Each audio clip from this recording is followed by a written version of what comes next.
Greetings and welcome to another episode of Dungeons and Decisions. This will be a special DM's edition episode with myself, Mark Russell, and this guy. Alan Barris, and the cream has risen. The chaff has been stripped away from the wheat and is now just the DMs. Just to clarify, this is not necessarily an exclusion of the other guys. It's just the fact that we are the only ones who are likely to buy a copy of Tasha's Cauldron of Everything and think about it obsessively, whereas the other guys, they're not going to do that. They'll be happy to kill things with it, but that's about it. Yes. So, as the two dungeon masters in the group, Al and I are always looking for ways to enhance our campaigns.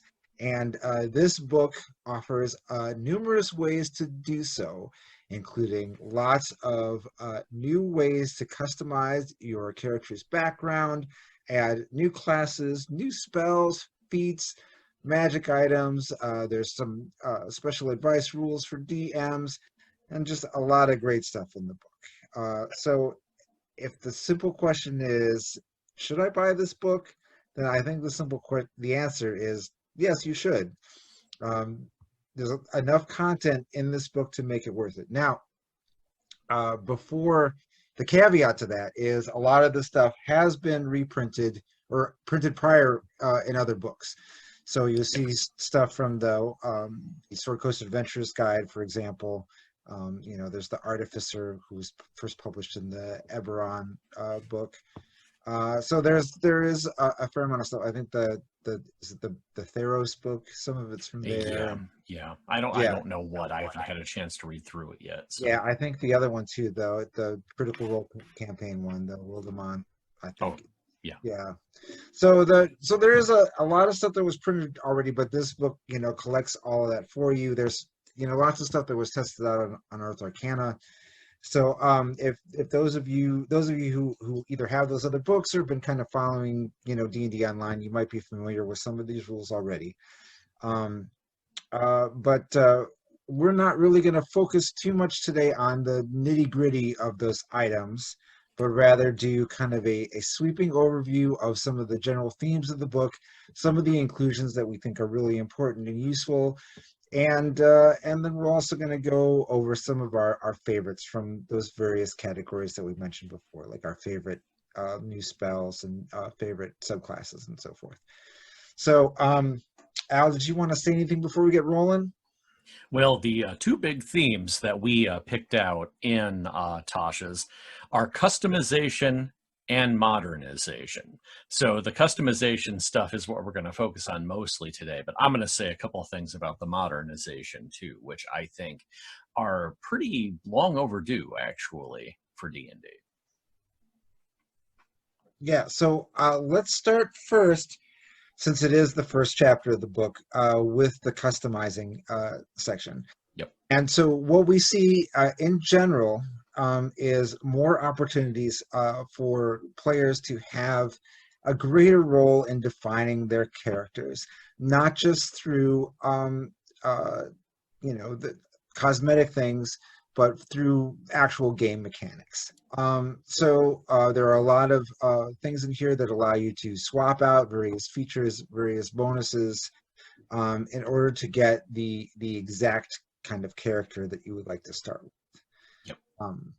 And as Al was saying, this is a major theme of the book in its entirety. We again and again, we see customization, we see flexibility, we see essentially, I think, wizards responding to the fact that people want to play the way they want to play. Yeah. I think, Al, that one of the things that we wanted to talk about here was how these rules actually kind of apply to our own example campaign and some of the things that we thought would work well for some of the characters that we've introduced in previous episodes. Yeah. So one of the first things I did actually was I immediately went into Fantasy Grounds as soon as I got my book and ordered the Fantasy Grounds digital material for Fantasy Grounds was immediately open up Sharkashik, my lizard man, and then immediately swap his constitution over to his strength, because I am a filthy min-maxer, and I decided that I liked the idea of hitting more than surviving. Now, that said, his con's still pretty good. I put the 15 in, I left the 15 in con. But I moved the 14 over to strength and then put the +2 on that. So already I am using the ability to shift around the stats for your race. With the assumption, which I actually think is quite reasonable and quite good, even though it will lead to more filthy min-maxing on all of our parts, is the idea that your player is a weird person. They don't fit necessarily the cultural mold of your race. Now, if you want to play a base standard dwarf, you are certainly allowed to do that. There's nothing saying you can't. And there's still plenty of classes where that standard dwarf is still going to be a total monster. It's just sometimes you're going to want to move your constitution score over to your strength so you can hit a little bit more often, especially again if you're the kind of player who likes to keep a kill count, like I have to admit I am. So that was the first change I made. And then the second one was to start thinking about some of the characters in our main campaign. And immediately I was just, oh, Mike, we need to have a conversation, because the Ultimate Warrior is going to truly be the Ultimate Warrior when we are done at 12th level. Because at that point, he is going to use his feat that he's going to get to pick up the Fighting Initiate feat, and then to pick up the Unarmed Fighting style. And the world will be so much better as a result.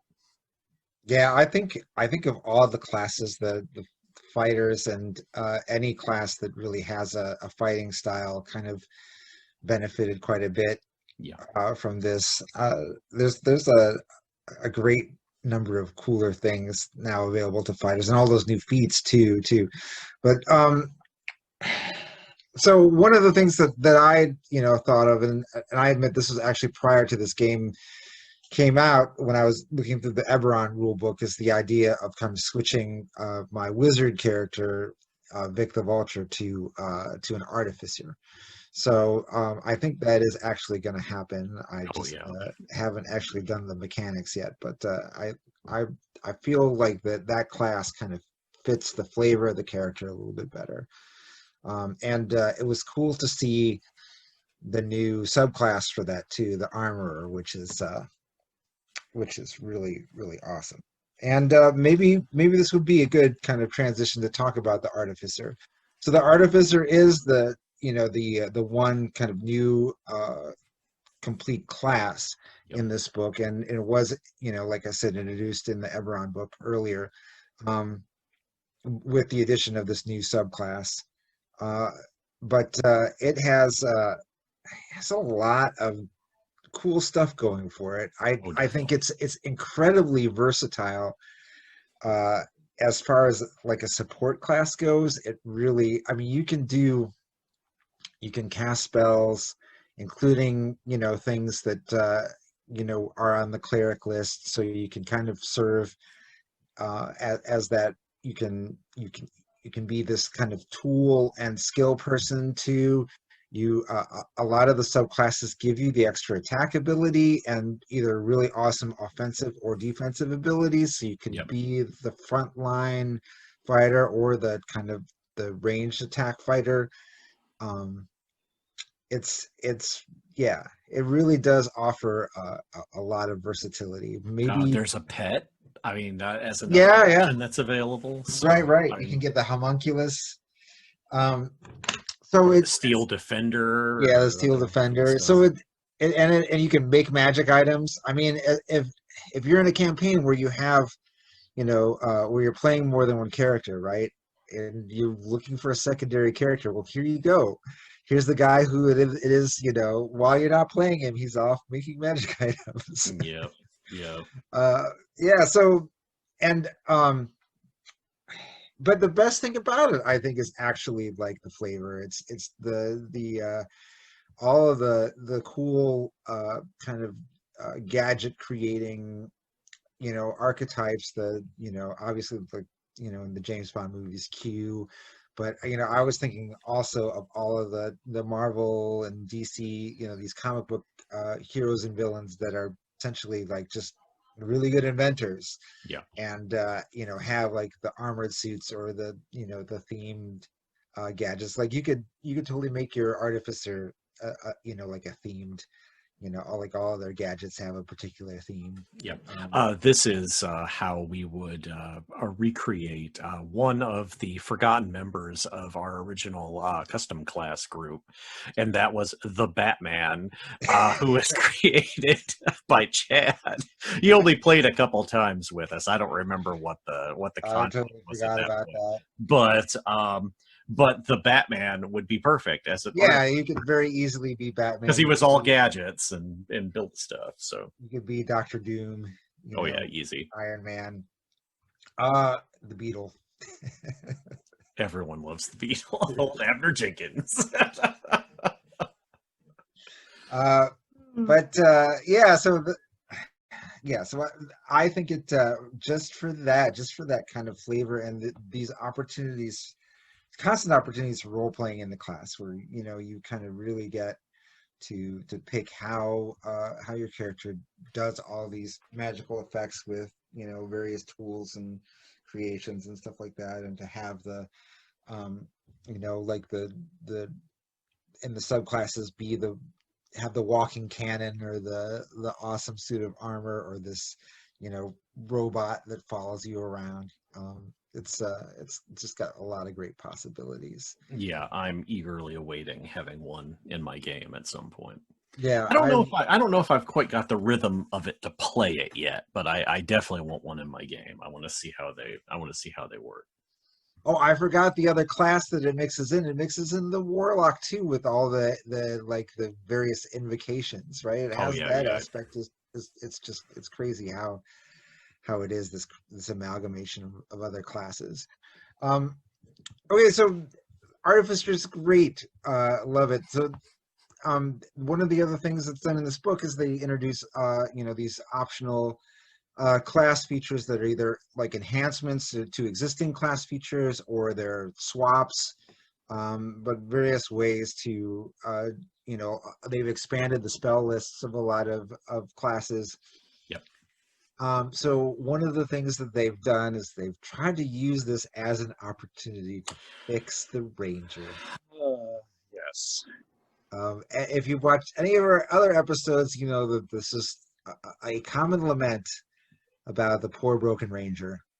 And they try to basically go back and correct those mistakes by offering these various swaps and ways to modify the ranger. And it kind of works and kind of doesn't.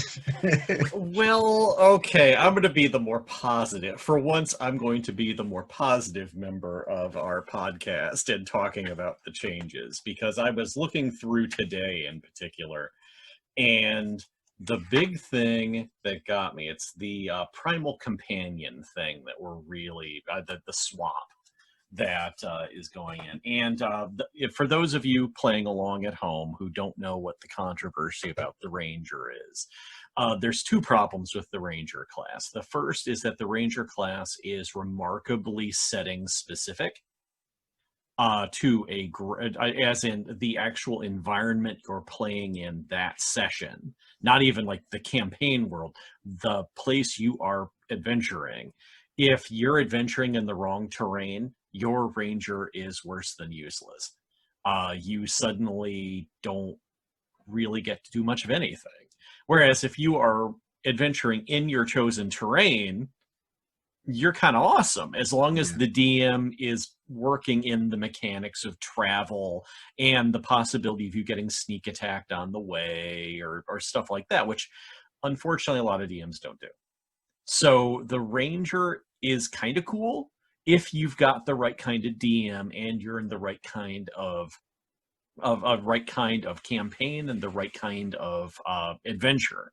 Yeah, and But if the two of you are unfortunately, communicating, right? If yeah, you and yeah, the yeah. DM are communicating, it's good. It's you're getting a sense of what you should be building your ranger for, and the DM is getting a sense of things that they can do to accommodate you and make your ranger special and stand out. However, if that communication isn't taking place, Ranger is not going to get to do anything in the so game. in Tasha's, they've To it. offered these swaps to try to correct this, and I mean I think in some senses that they do achieve that, right? They give you kind of more flexible, versatile options for the ranger. It's just not a complete fix. Right. Now, in the defense, so what they have done, which I think is good, it is an improvement, and I will be playing this as Shark if we actually advance that campaign long enough to get to third level. Um, it's the Primal Companion swap, and the way that this works is the originally for the Beastmaster, you would have a flesh and blood beast that was your pal.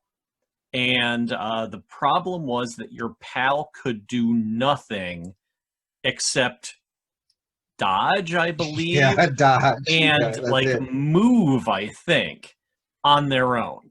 That was it. So you had to give up something for your creature to attack.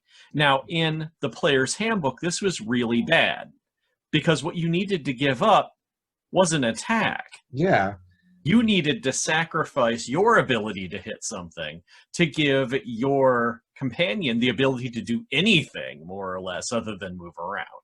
and And it if was you're miserable. and if you're fifth or higher as a ranger, you're really essentially giving up two attacks, or maybe even three if you're doing two weapon fighting. So Yeah, it it's was bad. yeah. So where they've gone with the primal companion, and I noticed this with a bunch of the other pet havers in this book, in particular, the wildfire druid and the steel defender, at least, which is one of the features of the artificer, and then there might be a few more in here that we can find, and this will also help us highlight the problem as well, with all of the pet classes when it comes right down to it. But what the new deal is, you give up your bonus action, Yeah. and your bonus action is what allows your pet to fight. Now, for those of you playing along at home, again, you might think, oh, that's not so bad, right? Well, it's not so bad if you're one kind of ranger, because if you're the kind of ranger who uses ranged weapons, your bonus action is just sitting there pretty much totally unused most of the time. And you can go ahead and use it for your beast. And yay, you're great. But what about the dual weapon fighter? See, the Yeah. problem is that your offhand weapon is your bonus action. So you just gave up an attack again for your creature. Now, at low level, this is bad. This is not a good trade for a low-level ranger. I maintain Yeah. that once you hit about 7th level, if I remember right, this stops being so bad because Yeah. your pet then can use the help action. And your pet can use the help action without you feeding it an action. At which Right. point, suddenly, okay, now my pet's good. Yeah. Now it's helpful. But up until that point, you're if you're a ranged ranger, you're great. There's no problem here. If you're a two-weapon fighter, don't be a beastmaster is I what it mean, comes or down. if you're, I mean, there are numerous ranger spells that are cast on the bonus action as Yeah, well, yeah, yeah, which could be right? another complication. Right. Like So that is a hunter's mark that's a bonus bonus mark is a action bonus too, so action. that's Yeah. a problem. Yeah. So And so actually a obviously bonus it's action. not a complete fix. I mean so if any of you are familiar with the variant ranger that was introduced through Unearthed Arcana, then you know that they in I now figured something out. uh, Keep talking. No, I just figured something out. I'm actually kind of pleased with myself that I understood a game design decision for a change. But keep They talking. so they actually went in the other direction, right? That not only did they allow that particular variance of the rules allow your companion to attack independently, but they even had special abilities where they could get extra attacks. Right. Like if you hit in combat and your companion is within range to attack another creature, your companion would eventually get this bonus attack. It's awesome. It really kind of creates this image of the two of you working in concert, right? It's Drizzt and Guinevere. Um, it's it really matches, I think, the flavor of the class. Although I would also say, if you're really looking for Drizzt and Guinevere, you're really looking at a sidekick probably at Oh that yeah, well, point, which brings Guinevere us to in the this game is later actually a on. magic item and not Yeah. an animal companion. Well, oh, that's right. I forgot about that. It's not Yeah. even. Yeah. Yeah, but that's like the two of them are like coordinated in their It's what a attack. lot of people think of with the Yeah, it's Beastmaster definitely what a lot of Ranger. people think of, right? And And that doesn't happen, right? I mean, I guess like Al said, there is the help action, right. and And the help action's great. I mean, it's the reason you keep a familiar around most of the time, other than the spying on people. right, but Find Familiar is a first level spell. Yeah. And It's it not a doesn't require you to predominant give up class feature, anything. right? Yeah. It's not. But like I said, the wildfires druids companion is now tied to the same kind of mechanic, which I Yeah. think was a change, because I had a wildfire druid in my college game, and and I think that was something of a nerf. And like I said, it looks like the pet having classes all have this help action thing going on. Right. But who doesn't have this limitation? Anybody who summons something. Yeah. So wizards, Yeah. druids, when you're actually, say, summoning something with a spell, you're great. You get a free action. You get a huge meat shield to go pound on something for a while you get to cast anything that doesn't require concentration. Yeah, So and they got to figure out the pets. I think that's the big issue. And you see in this oddly enough in this book, you do see an abundance of new summoning spells, right? It's definitely that option has become available in a much greater variety of creatures. Before we give up on the Ranger, there is the one thing I just noticed.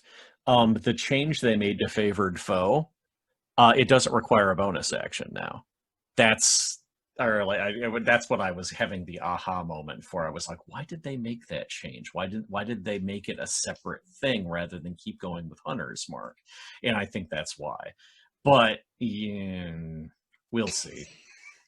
I'm still playing a Beastmaster Ranger, dang it. And I'm going to have a good time doing it, but I think I am going to be slightly nerfing myself by doing it. But I feel like this is still like even as acknowledged kind of broken, and it's really just the Beastmaster that we're talking about here. I mean, it's like the other Ranger subclasses are pretty good. They're great, actually. Yeah. The Gloomstalker, is one of the best classes in the game. It's fantastic. But so many people have that iconic image of the Ranger and their pet. So many people have that, and the Ranger is such a popular class. I remember years ago when I was playing in 3rd edition, and like I had this long running Greyhawk campaign going, and like people were joining the campaign people were leaving and joining it, and like every new person that joined wanted to play a Ranger. Yeah. Can't support any more Rangers. To continue on my love-hate relationship with 4th edition, the Ranger in 4th edition was great too. They were all about dealing damage for the most part. They became pretty much the archer or Wolverine run up and hit it with your Right. weapons multiple times They're the class. sniper. But it Yeah. was fun. I mean, Yeah. that's exactly it really fit. And I think they didn't like that combat focus for the Ranger, which I'm like, okay, a utility fighter is perfectly fine, but let's increase the utility a Yeah. little bit when it comes right down to it. And I do like some of the swap outs. I do like some of the alternates. The 10th level swap out, pretty much instead of being able to hide in sight, it's pretty much you become invisible for a round, which is okay. That's great. Yeah, That's a great. good swap. It's nice and easy to remember. It's nice and easy to handle mechanically. It's much better than trying to go through the damn hide rules again, which are just I hate hiding. It never makes sense in a role playing game. In a video game, it doesn't make any sense either. But at least everyone kind of buys into the idea that you can crouch behind someone and suddenly turn invisible or something like that. Whereas Yeah. role-playing game, it just feels weird. It's never quite worked. Okay, so Al, let's move over from the customizing theme, because I feel like we've covered that pretty thoroughly, and talk about how the game has kind of been modernized with this rule book. And I think right away, I mean, the kind of easy, immediate thing that you can point to is the addition of Session Zero in this book. Yes, which I'm hugely in favor of. Me too. I've only really done one. Like I did a session 0 at one point for I was using Wrath and Glory, one of the more recent Warhammer 40k role playing games, and we had to do a session 0 with that because none of my players were familiar with it, and very few of my players were familiar with Warhammer 40k. So I had to talk people through. So here's what you are. You're a nun who shoots people. All right, there. You're a space nun. You're ready to go. That sort of thing. And it worked really well there. And I think it's the first time I've really done like an official session 0 kind of setup where I was trying to get everybody to kind of think about how they were going to work within a party and what they needed to know and that sort of thing. I like the fact that they're adding session 0 officially to D&D, which has been unofficial DM advice for a long time. I think session 0 really caught on in 5th edition as an idea. I don't remember who coined it. I don't remember where the term originated, but it is really picked up with modern DMs. And now players, if you say session 0 to them, they will know what you're talking about, which is, I mean, it's caught on as a practice. And it's a lot better than having your players meet up in a bar. I mean, when it comes right down to it, you have more control over the direction of the campaign. And you can also sort of set those expectations right from the beginning, too. It's also a good time to talk about people's limits, which is the next part of the book that comes in. And that is when it's talking about, how did they put it? It's the social contract is what they call it. And the discussion of hard limits, what really are you not comfortable with in a game? And then what are you totally in favor of in the game? Like what kind of stuff are we really looking for? Like if you're a heavy fighting guy like I am, I love tactical fighting in D&D. I really enjoy it. It's what I do, and I'm not good at it, but I love it. So I want to get into the mix as soon as possible. Now that said, a little bit of role playing's all right. I'm not going to wrinkle my nose at the idea of a role playing session, but I really want to get my hands nice and bloody in a game. So if somebody is doing like we're gonna fight like maybe every other or like maybe we're gonna fight the big bad at the end of the season kind of thinking, right? I'm gonna have to really adjust my expectations for that game. And or if somebody else is making a really stealthy character and it's going to be a stand-up fighting game, um, your stealthy guy might not get much to do ultimately. So again, it's adjusting the expectations of what you want to play, the kind of game you want to play, and also the kind of character you want to play with the bigger game. It's also a good way of handling evil characters or handling characters who have weird antisocial things going on. It's a good way, specifically like the player who is playing a character who maybe has a dark secret that's going to derail things later on. Yeah. Like the Black Rose, for example, in our main campaign. That sort of player and character combination, we want to know that's coming to a certain extent. At least the DM needs to know, so the groundwork can be laid for that, so we don't kill the game. Yeah, I love the kind of the camaraderie and the kind of all the already like thinking about how you're going to work together as a group. Yep. You know, where that comes in a session zero, as everyone's kind of creating their characters together. I and house rules I think is another kind of important Yeah. thing to establish, which I actually had a session zero for the campaign that Al is currently playing in my campaign, and It was great. It was a very good idea. yeah, it was good. But even then there are things that I forgot and didn't get to, right? And house rules was one of them. I was kind of regretting that later. But we eventually worked it out.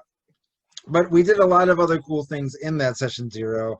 Um, Certainly, like kind of thinking about our characters collectively was good, but also, it gave me the opportunity to give everyone, special features for their character and background stuff, and really kind of promote the character and the flavor of the campaign. Yep. I And probably I used like the flavor idea. 5 times so far in this episode. And I like the idea The of ambiance. yeah. I like the idea of a D&D campaign that's also focused on a specific type of group too, which is something that we didn't really see in previous editions. It was always you're an adventuring group. You're together to go kill stuff and get power. The idea that you might be working for a particular patron is also introduced in this, and the patrons are actually kind of well thought out. They're very nice, and the kind of missions you might go on for a particular patron is worked into that. And I just like that whole here's the theme of the campaign, and it's a nice way of creating a flavor for your group that's fairly unique. Yeah, the patron chapter is great. It's a fantastic tool for DMs. It really gives you these kind of inspiring kind of adventure hooks and easy ways to kind of guide a campaign from start to finish. Yep. If you introduce a patron kind of early in your campaign, then you have this nice progression of the players working with this entity, throughout, and kind of building various kind of plot levels and kind of learning more about their patron and yeah, it's wonderful, wonderful material. In fact, I think I'm gonna adopt it in the Waterdeep campaign. Nice. I already got a patron in mind. So, but yeah, and like there's also some other good DM stuff in there too. I particularly like the stuff about running natural disasters Oh yeah, yeah. and using kind of various spells, to duplicate natural disasters. I thought that stuff was good. There's all of those the puzzles, these various pre-made puzzles which you can just kind of drop into your dungeon or into your adventure. And then there is the sidekick rules, Yes. which we love. We both use them in our various campaigns. Basically, so what the sidekick does is it allows you to create this sidekick for your character, and there's a lot of flexibility there. It can be a player character, it can be an NPC. Um, it seems to me, Al, that these three classes are kind of very much kind of an origin. Do you remember the NPC classes from Oh third yes, edition? Right, quite well. right. I love the expert. The I had expert and experts help the my group. warrior, the Yeah. noble, the adept. Right, it captures that same kind of. I'm not going to say the F word. Captures that. Uh, um, that's that same theme of these, these classes that are kind of separate from the main adventuring classes that kind of suit these other uh, kind of second tier characters. yeah, Um, which are simpler, yeah, and that means they can either be played by the DM fairly easily, or they can be played by another player fairly easily. And that's the other thing I like when we talk about the modernization of the game. I think to a certain extent, D&D is accepting certain things that have happened all along. And one of the things that has happened since the very beginning of D&D is the solo campaign. yeah, The initial games that Gygax ran were solo games. yeah. When it came right down to it, and there's never really been an official way of dealing with that, other than rolling up your own party and playing them individually, which you could do. If you really know the game, you can do that sort of thing. But it's a lot easier to have your main character who you can focus on. And then if you're going to play a party, make everybody else these more simplified characters. And they can still be useful, and they're still enough to round out your group. They can still take damage. They can still mete out damage just as well as a player character can. They just don't have as many fancy options. Yeah, they're effective but not as complicated. Right. So they fill this nice a number of nice areas. You can have someone who's just starting to play the game, someone who is, not very experienced, kind of try out one of these classes and have a lot of success, kind of doing kind of simpler tactical things with their character. Simpler. A lot of the class features are passive, right? They Yeah. give bonuses, resistances, things like that. So it's and also, like for a young player, like in Al's Greyhawk campaign, my young son Emmett entered as a sidekick, using I guess a sidekick we're gonna have to grandfather in because he's Yeah, over in the, we're just gonna use the Unearthed Arcana rules. Still, yeah, we're yeah. not gonna So change. so that's right. We started using this when it was Unearthed Arcana, and not actually in a rule book. So but my son Emmett was playing a dragon that he used the warrior sidekick class for, and he was actually a sidekick to the ultimate warrior. Um, so it was really really easy because he just had his kind of basic attacks and his breath weapon, and it was really, he could really just focus on having fun and not being kind of confused about the things that he had to do. Yeah, and now that he's getting used to it, well, after we get him used to it again, once we're playing again, we can actually start complicating him up a little bit by giving him magic items and stuff Yeah, like and that. since then he's A little bit actually more options. he's rolled up, standard characters, Oh, and good. and he's very, much more comfortable with the game. But that was kind of it was a very kind of painless initial entry with this kind of simple character. And it's not just for kids, right? If you have adults that you're bringing to your game, you can do that for them as well. The other thing is that it gives you this cool option, and you see actually in the graphics of the book, right? The examples that they give are Oh these yeah, kind of yeah. wild, right? Like the winged kobold and like all these cool possibilities, for your sidekick, and that's really cool, right? Because as long as Yeah. it's a CR half, Yeah. right? you can advance it through this. Used to be CR1. That's how we got away with That's the how we got the wormling. dragon But, in. Yeah. But and we're going to keep the wormling. Dang it, we're not changing that. so you have this whole realm of possibilities as characters in these classes. So Yeah. yeah, love seeing it in the book. I love the the graphics and the three examples of every class that they gave, and it was just really really well done and a Yep. really useful thing for us to have. So kudos, Wizards. Yes. And again, acknowledging how people have played the game in the past and acknowledging that role that those NPC classes had for us too. It's nice, and it allows us to add like the sidekick to a group without adding too much complication. Yeah, it gives us flexibility. Okay, so Al, so now we gotta move to our marquee segment here where we talk about the things that we both like the most. All right. So Al and I have not discussed this beforehand. So we might have duplications. Well, I was just going to say I've come up with two answers for everyone, just in case of that possibility. So I might end up blurting out my second answers as well, just because I'm excited about them.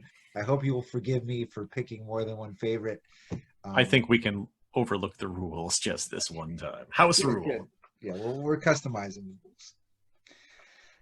So Al, let's start with the category of favorite subclass.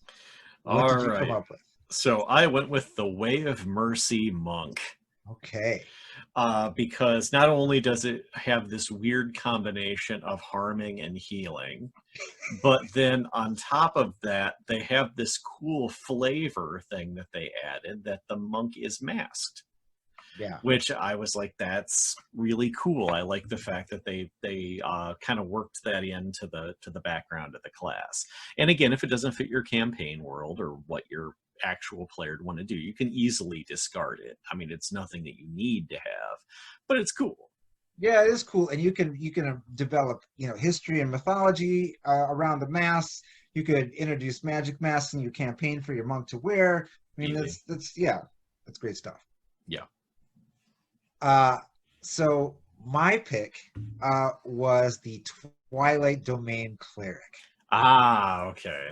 Al and I, we both love clerics, and I love the 5e cleric. I could play clerics all day and all night long.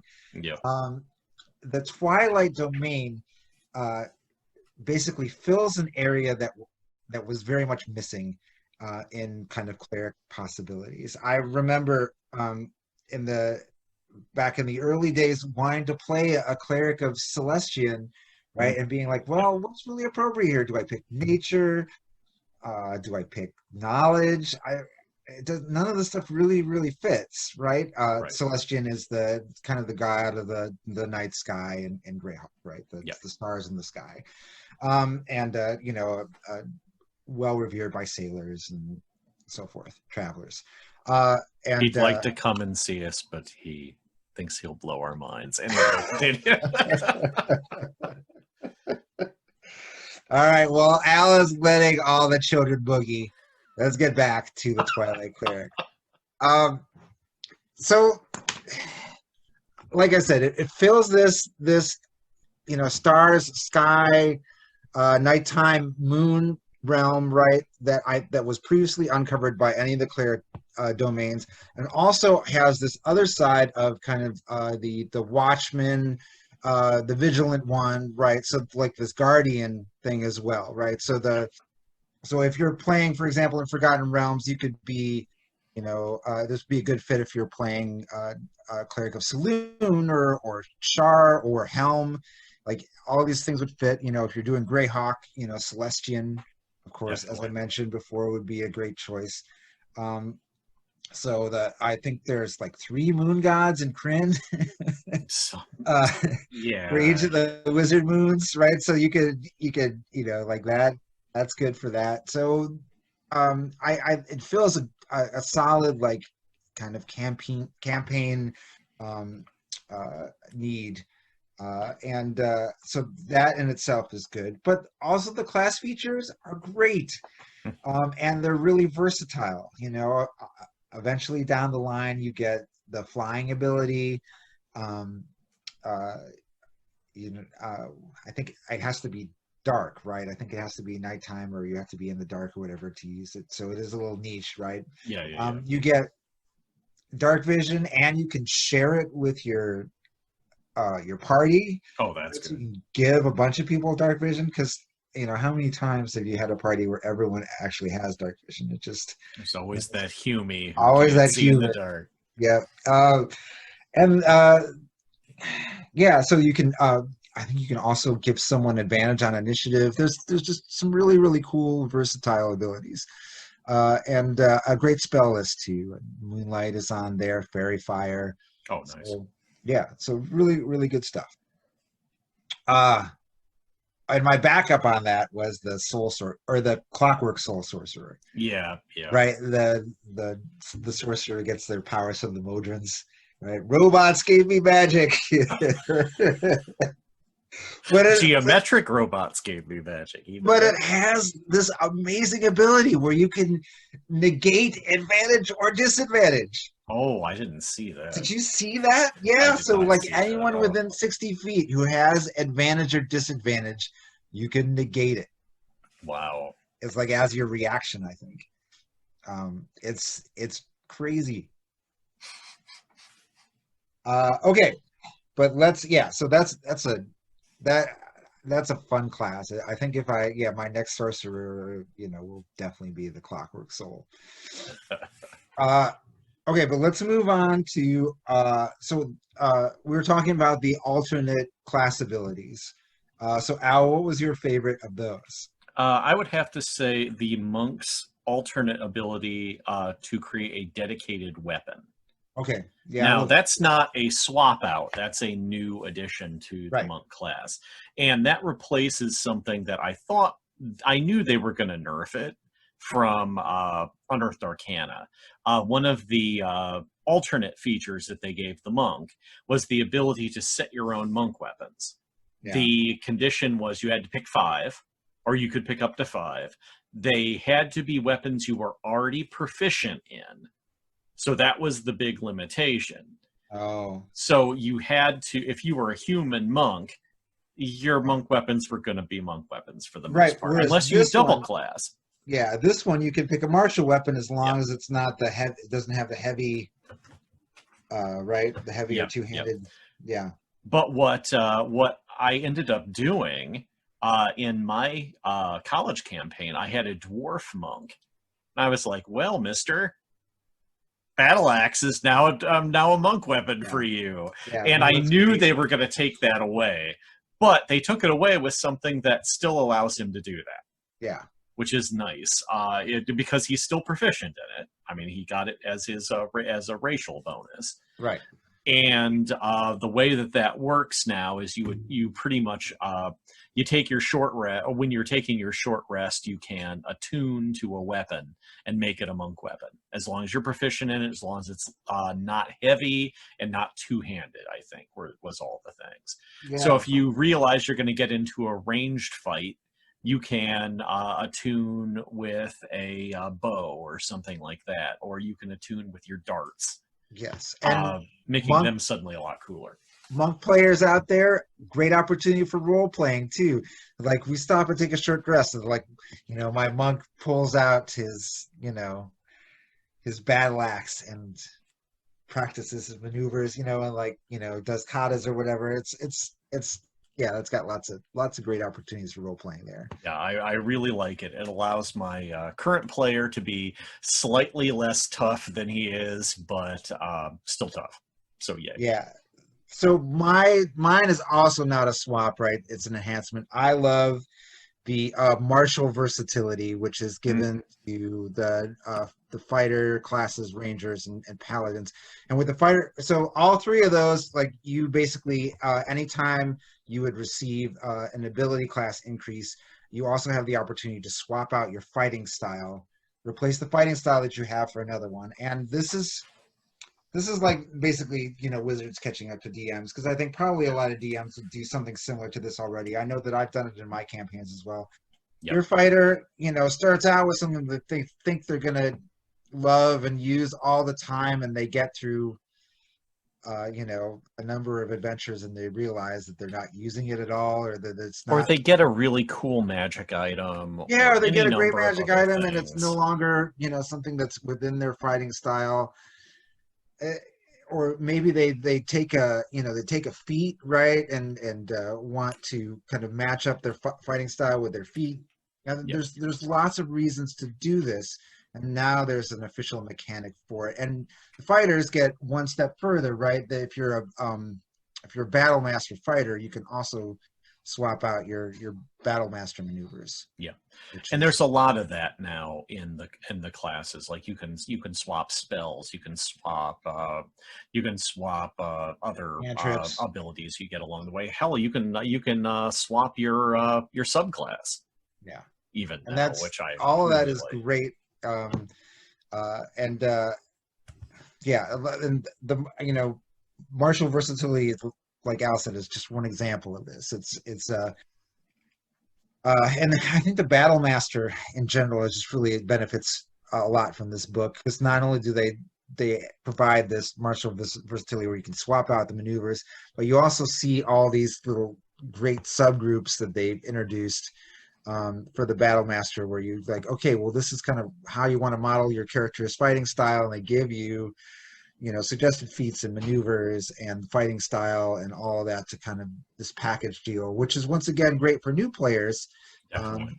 Yeah, because like they could say, okay, well, I want to be a fighter, and the fighter is the most popular class. It's the one that new players end up being the most, and instead of the DM saying, okay, well, let's just make you a champion.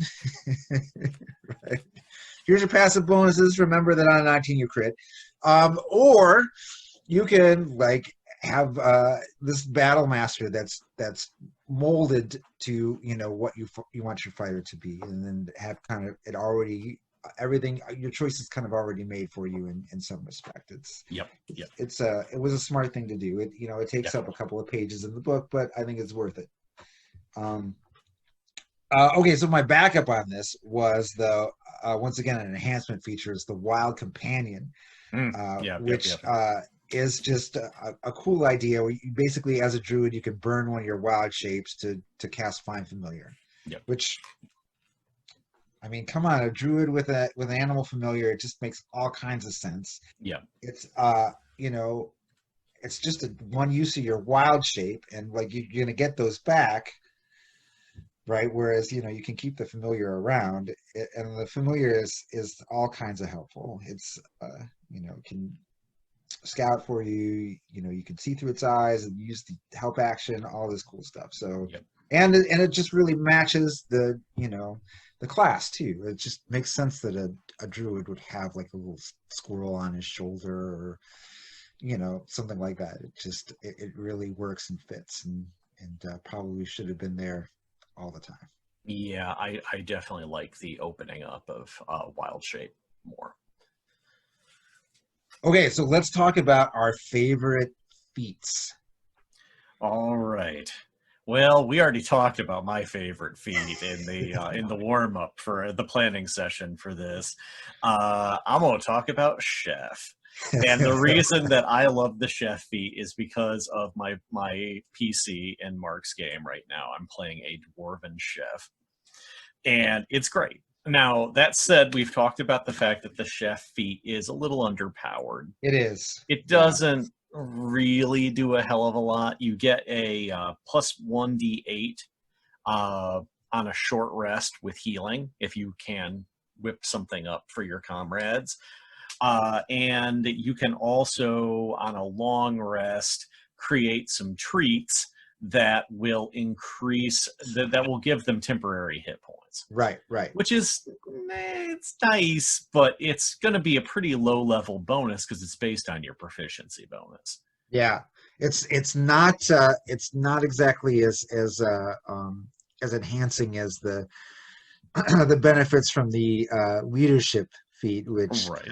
But the thing is that it has this whole kind of different flavor to it, Oh yeah, and that's why we love it. I mean, it's and I going to think be a popular one. I think that's why most people would pick it. I mean, it's really fun to think of having a chef character, and Al has been, yeah, he's been killing it in my campaign with this feat. I mean, he's just been using it for all kinds of great role playing moments, and we've totally made it a big part of his character, and it's just really working really well. And I wouldn't have him trade it for anything, Oh right? yeah, I definitely love it.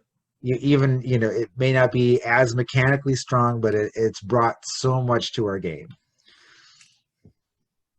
So my pick is Fey Touched. Yeah. There's two feats like this in the book. There's the Fey Touched and the Shadow Touch. They kind of have the same character to them, where you have this kind of this attachment to the Fey realms or the Shadowfell, depending on which one you pick. I like Fey Touch better because the spell the bonus spell that you get is Misty Step, which is super nice. yeah. Plus, you also get 1 point of ability increase, and you get another first level spell that's an enchantment or divination, but you could pick it from any of the spell lists, right? So you can pick something like Hex, or you can pick Hunter's Mark, right? You have a lot of great choices, and I think you can also use, if you're a spellcaster already, you can swap out your regular spell slots to cast these spells, right? You can cast them in exchange of your regular spell selection. So that's great too. Yep, definitely. Yeah, and my backup on that was telekinetic, which is just crazy. It's like I think there's one overpowered feat in the book that's probably that one, but it's so cool. It's just cool. Here's your bonus action to push people with your mind. Whew. And you get free mage hand. Yeah, free mage hand too. All right, so let's move on to our favorite spell. All right, so I went with Summon Undead. Oh, classic. And I went with Summon Undead specifically because you get to pick the kind of undead. The nice thing they did with the summon spells is instead of summoning a totally different creature, which is a pain in the butt to try to keep track of, you pick a flavor of creature.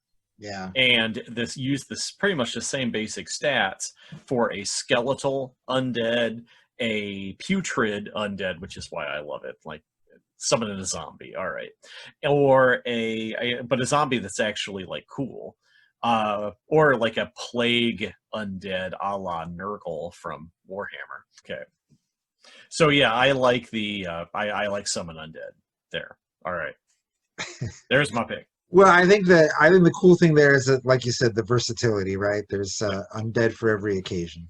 Yeah, without being too complicated. Yeah. It's not, you're not gonna have the player like sitting there paging through the monster manual going, "Oh, do I pick this one?" Yeah. Or how many in the cloud of creatures am I going to be summoning here? I've had people summon like 8 things in the middle of my fight. Or I'm trying to remember how many things you can create with animate object. It's like 10, I think. Oh yeah, if you get the tiny ones. Yeah. Yeah. Like, oh man, I got to keep track of all this now. Yeah, I like it. Charlie loves that trick. Well, we figured out a way to get around that. I created a swarm for them, so that's how we got around it. Those of you at home, it works.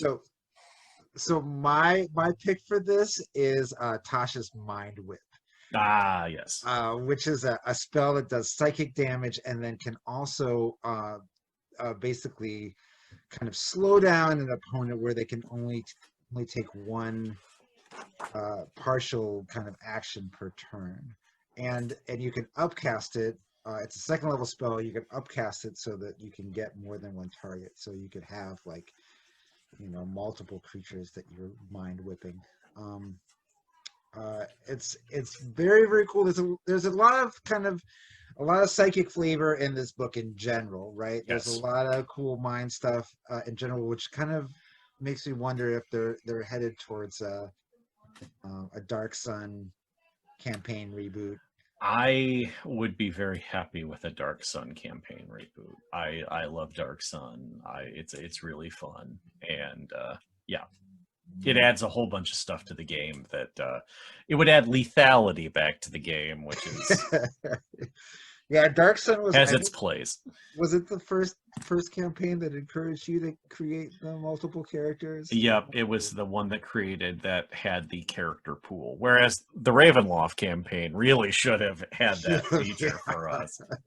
But Dark Very Sun was the one differentiated. where you create multiple characters, and when one of your character goes up in level, one of your other characters goes up in level. It was intended if your character got killed, your other characters wouldn't just be noobs showing up. They'd at least have some power.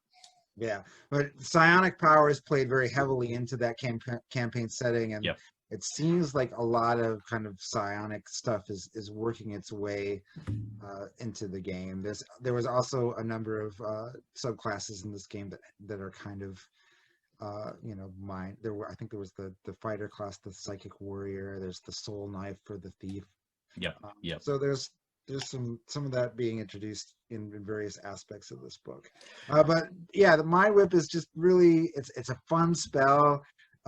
It's got a lot of character to it, and it has this kind of dual aspect of kind of incapacitating and damage dealing. It's a good kind of battlefield control spell, thrown in with a little bit of psychic damage, which is not commonly resisted. So yeah, good stuff. My alternate on this one was Lightning Lure, which is a cantrip, yeah, yeah, which is really, really fun. I mean, for a battlefield control wizard, especially, seeing them use this spell, it's a cantrip, so you can use it every turn, just kind of pushing people, doing damage and pushing them or pulling them all around the battlefield. Like, hey, you just stepped by my cloud of daggers. yeah, yeah. So that's that. I think that for a cantrip, for kind of like your second pick for damaging cantrip, I think that's after Firebolt or whatever, that's your way to go. Yep. Okay. Now let's talk about our last category, which is favorite magic item. All right, so my favorite magic item for just cramming all the bonuses together is the Arcane Grimoire. So the Arcane Grimoire is yet another spell focus item. It gives you a +1 to attack with your spells. It gives you a +1 to the difficulty class of your spell saves to resist. And it also gives you an additional slot of spells, or additional level, I guess, for Arcane Recovery. So not only is it better than all of the other spell focus items that allow you to make your spells better, but then it gives you another bonus on top of that. So this is going to be a popular one with wizards. There's going to be a lot of people with this one. Yeah, so there's over 40 new magic items in this book, and a lot of them are geared towards enhancements for spellcasters. And I would say it's about time, right? It's like there are so many magical weapons in the game that you can give to your fighters and your paladins and your rogues and your rangers. But as far as your wizards and your sorcerers and your warlocks, there's not a whole lot of kind of items out there that enhance the things that they do regularly, right? And this, in fun ways, anyway. Yeah, I mean, all of the various magic spell books have a little quirk to them. Special spells that they add to your spell list, and like little quirky abilities. There's also, of course, all the magic tattoos too that have their kind of interesting abilities. There's some artifacts that they enter into the give stat blocks for, really officially enter into the game, that needed to be entered. The Crook of Rao. Yeah, the Crook of Rao. I was really, really excited to see that. That's going to be showing up in the Greyhawk campaign. It's so essential to Greyhawk. So that was really cool. And the Baba Yaga's mortar and pestle, Yep. that was nice to see too. So my pick on this one is I probably didn't need to do two because I don't think you would have picked this one in a million years, but the Revelers Concertina. I didn't And see that one. and the reason that I picked the Revelers Concertina because it's the closest thing in the game now to a an accordion. magic accordion. I love the idea of having a bard with a magic accordion. So the Revelers Concertina is a magical concertina, magical musical instrument, and it gives you a +2 to the save for all of your bard spells, right?